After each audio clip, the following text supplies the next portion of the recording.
आज हम एक शेयर में आई बड़ी गिरावट के कारणों की गहराई से पड़ताल करेंगे। हमारे पास जो स्रोत हैं वे बताते हैं कि आज की गिरावट के पीछे कोई एक नहीं बल्कि कई वजह हैं। चलिए इसे समझते हैं। तो सबसे पहली और शायद सबसे बड़ी वजह एक ब्लॉक डील है। जी, और यहाँ दिलचस्प बात यह है कि ये कोई छोटी मोटी डील नहीं थी। स्रोत के अनुसार कंपनी के लगभग 4,400,000 शेयर, मतलब कुल इक्विटी का 0.55% एक साथ बेच दिए गए। 4,400,000 शेयर, ये तो बहुत बड़ा नंबर है। और सबसे अहम बात, जैसा कि मैंने पढ़ा, ये सौदा कल के बंद भाव से काफी कम कीमत पर हुआ, लगभग 719.6 रुपए प्रति शेयर पर। बिल्कुल, और जब इतनी बड़ी मात्रा में शेयर डिस्काउंट पर बिकते हैं तो बाजार में एक तरह की, आप कह सकते हैं, घबराहट फैल जाती है। बिल्कुल, लेकिन कहानी में और भी पहलू हैं। अच्छा। हाँ, हाल ही में जो दूसरी तिमाही मतलब Q2 के नतीजे आए थे वो मिले जुले थे। अब देखिए, मुनाफा तो 33% बढ़ा, जो सुनने में बहुत ही अच्छा लगता है। 33%? ये तो शानदार है ना? लेकिन मार्जिन में गिरावट आई है। यहीं पर बात वाकई दिलचस्प हो जाती है। मार्जिन वो 25.1% से घटकर 23.1% हो गया।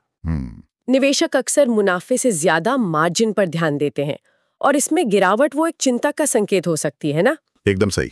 और तीसरा एंगल है पुराना रेगुलेटरी डर। वो इनकम टैक्स वाला मामला। भाई, कुछ समय पहले इनकम टैक्स विभाग ने कंपनी की कुछ संपत्तियों को अटैच किया था। हाँ, लेकिन वो तो सुलझ गया था ना? सुलझ गया था। 13 नवंबर 2025 को उन्हें रिलीज करने का आदेश भी आ गया, जो एक अच्छी खबर थी। पर बात यह है कि पुरानी बातों का असर वो निवेशकों के मन में कहीं ना कहीं रह जाता है। तो इसका मतलब ये हुआ कि आज की ब्लॉक डील ने बस उस पुरानी चिंता को फिर से हवा दे दी। बिल्कुल, एक चिंगारी का काम किया। तो संक्षेप में आज की इस गिरावट के 3 मुख्य कारण हैं। पहला, एक बड़ी ब्लॉक डील जिसने बाजार में बिकवाली का एक दबाव बनाया।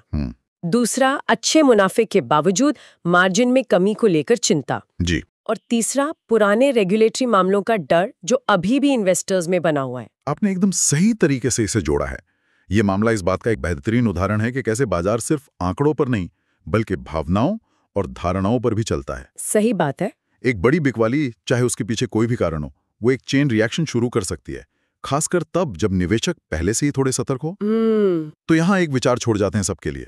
किसी कंपनी के फंडामेंटल्स, मतलब उसकी कमाई, उसकी ग्रोथ, और बाजार की शॉर्ट टर्म धारणा जो डर और लालच से चलती है, इन दोनों के बीच अक्सर एक खींचतान चलती रहती है। सोचने वाली बात तो यही है कि लंबी अवधि में इनमें से कौन सा पहलू ज्यादा मायने रखता है।